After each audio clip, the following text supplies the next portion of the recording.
명품 브랜드들이 가장 두려워하는 질문이 하나 있습니다. 왜 백화점 매장은 텅텅 비어 있는데 아울렛은 1년 내내 물건이 넘쳐나느냐는 거죠.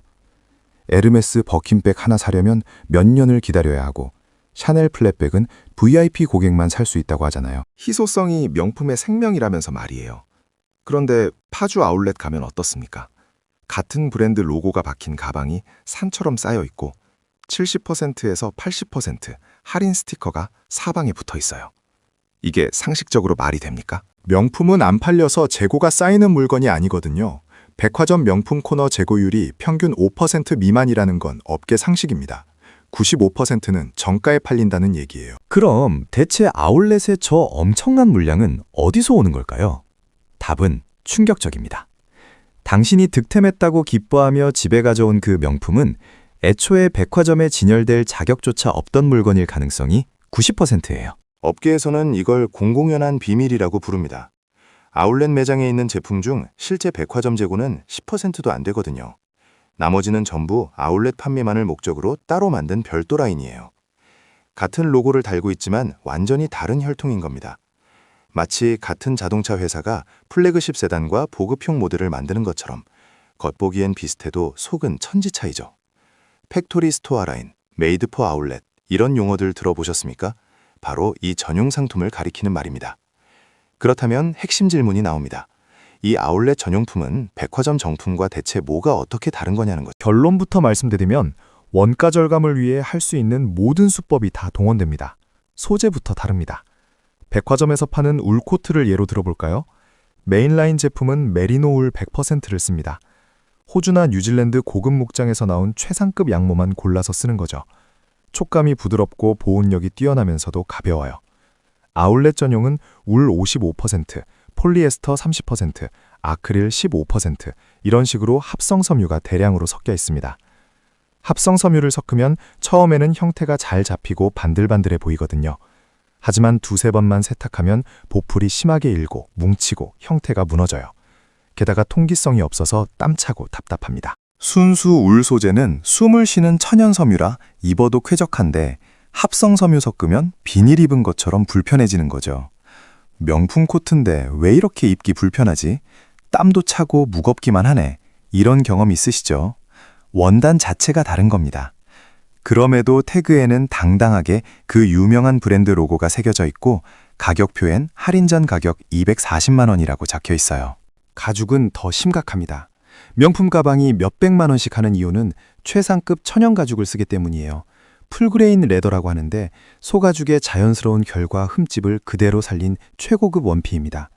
이탈리아 토스카나 지역이나 프랑스 전통 테너리에서 소 한 마리당 겨우 몇 장밖에 못 나오는 프리미엄 가죽을 골라 쓰는 게 백화점 정품이죠. 시간이 지나면 손때타면서 깊은 광택이 나고 빈티지 매력이 생깁니다. 이런 가방은 10년, 20년 써도 가치가 떨어지지 않아요. 오히려 중고시장에서 더 비싸게 거래되기도 하죠. 아울렛 제품은 어떨까요? 코렉티드 그레인이라는 2등급 가죽을 씁니다. 상처 많고 품질 떨어지는 가죽 표면을 기계로 갈아내고 그 위에 두꺼운 플라스틱 코팅을 하는 거예요. 매장에서 만졌을 때 매끈하고 반짝거린다고 속으면 안 됩니다. 그건 가죽 본연의 질감이 아니라 인공 코팅의 느낌이거든요. 플라스틱 막으로 가죽의 숨구멍을 전부 막아버린 겁니다. 새 제품일 때는 깔끔해 보여도 1년만 지나면 본색이 드러나요. 코팅이 갈라지고 벗겨지면서 안에 허름한 가죽이 드러나고 구겨진 부분은 하얗게 금이 가요. 백화점 정품은 오래 쓸수록 멋스러워지는데 아울렛 제품은 오래 쓸수록 초라해지는 겁니다. 봉제 디테일도 완전히 다릅니다. 명품다움을 결정짓는 건 보이지 않는 부분의 정성이거든요. 백화점 제품을 뒤집어 보세요. 안감 처리가 완벽하고 바늘땀이 1인치당 14개에서 17개로 촘촘합니다. 장인이 시간 들여서 정교하게 박음질한 거예요. 실밥 하나 삐져나온 게 없고 안감과 겉감이 만나는 부분도 깔끔하게 마무리되어 있습니다. 아울렛 제품은 바늘땀이 성글어요. 1인치당 7개에서 9개 정도밖에 안 되죠. 시간과 실을 아끼려는 겁니다. 전문가 아니면 눈치채기 어렵지만 이게 내구성에서 엄청난 차이를 만들어요. 몇 번 입으면 실밥 터지고 솔기 벌어지는 경험 해보셨죠? 봉제가 성글게 된 증거입니다. 무늬 맞춤도 보세요. 스트라이프 셔츠나 체크 재킷 같은 거 있잖아요. 백화점 정품은 앞판과 뒷판이 만나는 어깨선에서 줄무늬가 끊기지 않고 자연스럽게 이어집니다. 주머니 부분도 마찬가지고요. 이렇게 만들려면 원단 재단할 때 무늬 맞춰가며 잘라야 해서 천이 엄청 많이 버려져요. 비용도 많이 들고 시간도 오래 걸리죠. 아울렛은 그런 거 신경 안 씁니다. 어깨선 보면 무늬가 어긋나 있고 주머니는 아예 다른 곳에서 잘 나온 것처럼 패턴이 안 맞아요. 원단을 최대한 아껴 쓰는 게 목표니까요. 부자재도 급이 다릅니다. 단추, 지퍼, 가방 체인 같은 금속 장식들 말이에요. 백화점 제품은 무거운 황동이나 스테인레스 스틸에 고급 도금을 여러 겹 합니다. 10년 넘게 써도 색이 안 바래요. 지퍼는 이탈리아나 일본에서 만든 최고급 제품을 쓰고요. 부드럽게 올라가고 내려가면서도 절대 걸리지 않습니다. 아울렛은 가벼운 아연 합금의 색칠만 살짝 해놔요. 몇 달 쓰면 금색 벗겨져서 회색 금속이 드러나고, 지퍼는 중국산 저가 제품이라 1년 지나면 걸리고 고장납니다. 가방 선잡이 연결 부분도 백화점 제품은 가죽끈으로 여러 번 감아서 고정하는데, 아울렛은 접착제로 붙이거나 못으로 박아요. 시간 지나면 떨어지거나 흔들리는 거죠. 이쯤 되면 어떻게 구분하냐고 물으실 겁니다. 직원한테 물어봐야 소용없어요. 회사에서 교육받은 대로 백화점 라인과 같은 품질이라고 거짓말할 테니까요. 그래서 소비자가 직접 확인할 수 있는 비밀 코드가 있습니다. 브랜드들이 재고 관리와 반품 방지를 위해 몰래 새겨놓은 표식이죠. 갭 제품은 가격표 옆에 작은 점 3개가 찍혀 있으면 아울렛 전용이에요. 바나나 리퍼블릭은 다이아몬드 모양 2개, 올드네이비는 사각형 표시를 합니다. 제이크로는 패그 뒷면에 FS라는 글자가 작게 인쇄돼 있어요. 팩토리 스토어의 약자죠. 코치 가방은 더 쉽습니다. 가방 안쪽 가죽 패치에 시리얼 넘버를 보세요. F로 시작하면 팩토리 라인, 즉 아울렛 전용이고, 숫자만 있으면 백화점 정품입니다. 고급 브랜드도 예외가 아니에요. 구찌나 프라다도 아울렛용 모델 번호가 따로 있고 로고 처리 방식이 다릅니다. 백화점은 금속 로고를 하나하나 정성스럽게 박는데, 아울렛은 가죽의 로고를 열로 눌러 찍는 엠보싱 방식이거나 아예 프린팅해요. 손으로 만져보면 백화점 제품은 로고가 입체적으로 튀어나와 있는데, 아울렛은 평평하거나 오히려 들어가 있습니다. 제조국도 중요한 단서예요. 같은 디자인인데 백화점은 메이드 인 이탈리아고 아울렛은 메이드 인 터키나 루마니아라면 이건 명백히 다른 공장에서 다른 방식으로 만든 제품입니다. 그런데 여기서 진짜 충격적인 진실이 등장합니다. 아울렛 전용 상품이 저급하다는 건 어느 정도 예상 가능한 이야기예요. 문제는 가격표입니다. 이 저급 제품들에 붙어있는 숫자가 과연 정직한가 하는 거죠. 바로 이 지점에서 아울렛 비즈니스의 가장 악랄한 사기극이 시작됩니다. 모든 아울렛 제품에는 2개의 가격이 적혀 있어요. 검은색 정가와 빨간색 할인가죠. 가방 하나에 정가 190만 원, 특별 할인 68% 세일, 판매가 60만 8천, 이런 식입니다. 이 숫자들을 보는 순간 우리 뇌는 이성을 잃습니다.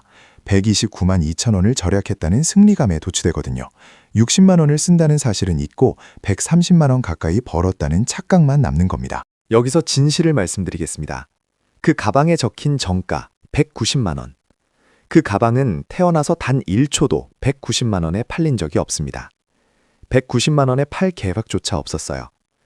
이건 유통업계에서 참조 가격 또는 유령 가격이라고 부르는 개념입니다.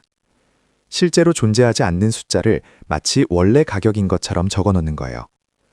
아울렛 전용품은 기획 단계부터 60만 8천 원에 팔기로 정해지고 만들어진 제품입니다. 원가, 인건비, 유통비, 브랜드 마진 전부 계산해서 최종 소비자가 60만 8천 원을 내도록 역산해서 설계한 거죠. 실제 제조원가는 아마 16만 원에서 22만 원 사이일 겁니다. 그럼 190만 원은 어디서 나온 숫자냐고요? 브랜드가 마음대로 붙인 겁니다.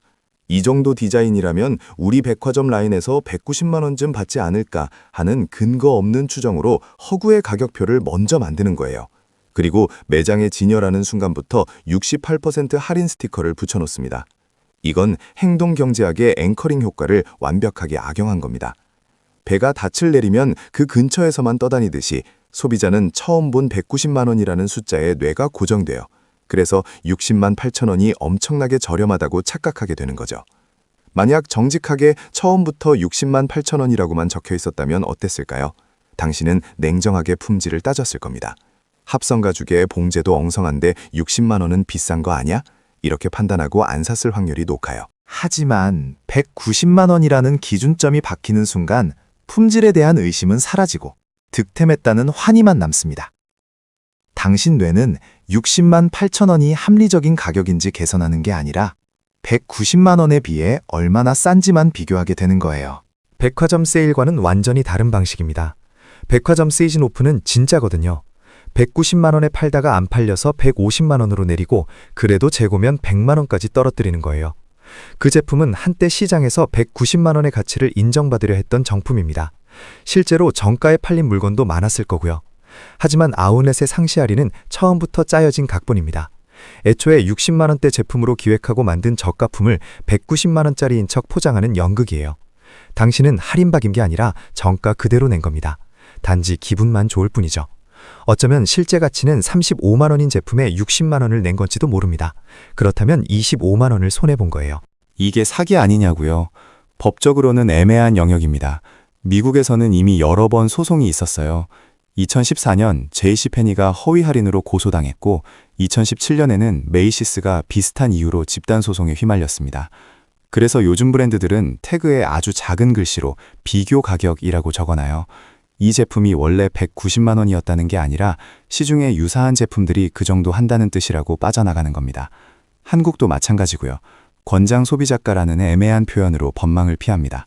권장은 했지만 실제로 그 가격에 판 적은 없다는 논리죠. 공정거래위원회도 이 문제를 인지하고 있지만 명확한 위법 사실을 입증하기가 어려워요. 결국 아울렛은 거대한 심리 실험장입니다. 밝은 조명, 산처럼 쌓인 제품, 빨간 할인 태그, 긴급한 분위기.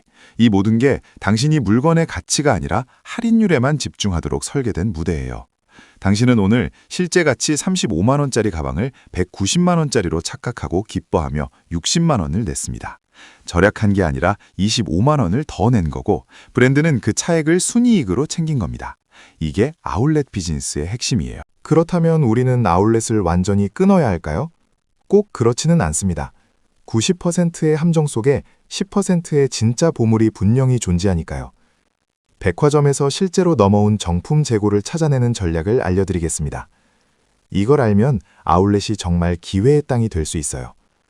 완벽한 진열은 의심부터 하세요. 같은 가방이 모든 색상으로 깔끔하게 정렬돼 있고 옷은 XS부터 XL까지 사이즈가 빠짐없이 구비돼 있다면 100% 아울렛 전용입니다. 백화점 재고가 그렇게 완벽할 리 없거든요. 인기 사이즈 55, 66, 77은 진작 다 팔리고 남는 건 극단적으로 작거나 큰 사이즈뿐이에요. 진짜 재고는 사이즈 44 하나만 덩그러니 색상은 아무도 안 찾는 머스타드 옐로우 하나, 이런 식으로 어설프게 남아 있습니다. 역설적이지만 아울렛에서는 불완전하고 지저분한 진열일수록 진품일 확률이 높아요. 정갈하게 모든 옵션이 구비된 건 당신을 위해 공장에서 이번 주에 찍어낸 미끼입니다. 가격표의 역사를 추적하세요. 아울렛 전용은 태그가 깨끗합니다. 처음부터 정가와 할인가가 동시에 인쇄돼 있죠. 백화점 출시는 흔적이 남아요. 백화점 정가 스티커 위에 여름 세일 스티커, 그 위에 추석 특가 스티커, 마지막으로 아울렛 이전 가격 스티커까지 겹겹이 붙어 있습니다. 태그가 두툼하고 울퉁불퉁할수록 그건 진짜 재고라는 증거예요. 스티커 자국에서 그 제품이 걸어온 여정이 보입니다. 백화점에서 팔리려 했지만 실패하고 시즌 세일로 내려갔다가 또 안 팔리고 결국 아울렛으로 떠밀려온 비운의 정품이죠. 구석진 세일 구역을 공략하세요. 매장 입구의 화려한 디스플레이는 함정입니다. 진짜 보물은 매장 깊숙한 곳, 사람들 잘 안 가는 뒷벽, 파이널 세일이라고 적힌 어수선한 행거에 숨어 있어요. 브랜드는 아울렛 전용을 황금 자리에 배치하고 백화점 재고는 구석으로 밀어내거든요. 아울렛 기획품은 마진이 좋은 효자 상품이라 메인 위치에 두지만 백화점 재고는 빨리 처분해야 할 골칫거리라 후미진 곳에 처박습니다. 먼지 살고 중형조 어두운 그 구석의 코트가 이탈리아산 최고급 원단으로 만든 진품일 수 있어요. 로고 크기를 역으로 보세요. 아울렛 기획품의 특징은 로고가 과하게 크다는 겁니다. 가슴 한가운데 브랜드 이름이 거대하게 박혀 있고 가방은 온통 모노그램으로 도배돼 있어요. 소비자가 나 명품 샀어를 과시하고 싶어하는 심리를 정확히 파고든 거죠. 가장 싼 소재에 로고만 크게 박아서 비싸게 파는 겁니다. 브랜드는 당신의 허영심이 얼마나 쉽게 조종되는지 정확히 알고 있어요. 반대로 로고가 거의 안 보이거나 아주 작아서 브랜드가 뭔지 모를 정도인데 원단 퀄리티가 미쳤다. 이런 게 백화점 메인라인에서 넘어온 경우가 많습니다. 진짜 명품 애호가들은 로고 과시를 싫어하거든요. 조용하게 품질로 말하는 제품을 선호하죠. 직원 말은 반만 믿으세요. 이거 백화점에서 방금 들어온 거예요. 오늘만 추가 할인이에요. 마지막 남은 거예요. 이런 멘트는 거의 다 세일즈 멘트입니다. 직원들도 판매 실적으로 평가받아서 뭐라도 팔아야 해요. 그들도 어떻게 보면 피해자죠. 그러니 귀로 듣지 말고 눈으로 직접 확인하세요. 태그의 표식, 원단의 무게감, 봉제의 촘촘함, 금속 부자재의 무게, 이런 걸 스스로 판단하는 게 100배 더 정확합니다. 마지막으로 한 가지만 물어보겠습니다. 당신이 정말 원하는 게 뭡니까? 좋은 품질을 합리적인 가격에 구매하는 건가요? 아니면 그냥 남들이 알아보는 로고가 필요한 건가요? 전자라면 오늘 배운 식별법을 활용해서 진짜 보물을 발굴하세요. 하지만 후자라면 솔직히 말씀드려서 당신은 브랜드가 가장 좋아하는 타입의 고객입니다. 그들은 당신의 허영심을 담보로 잡고 합성 소재 가방을 명품 가격에 팔아치우면서 속으로 웃고 있을 거예요. 로고만 달면 알아서 지갑 여는 손님이라면서 말이죠. 진짜 명품은 브랜드 태그에서 나오는 게 아닙니다. 물건 자체가 가진 완성도에서 나오는 거예요. 아울렛에서 산 60만 원짜리 가방이 190만 원 가치의 횡재가 될 수도 있고 20만 원 가치도 안 되는 쓰레기가 될 수도 있습니다. 그 차이를 만드는 건 매장 천장에 걸린 할인율 현수막이 아니에요. 물건의 진짜 가치를 꿰뚫어보는 당신의 눈입니다. 오늘부터는 할인율이 아니라 품질로 옷장을 채우시길 바랍니다. 세상에 공짜 점심은 없습니다.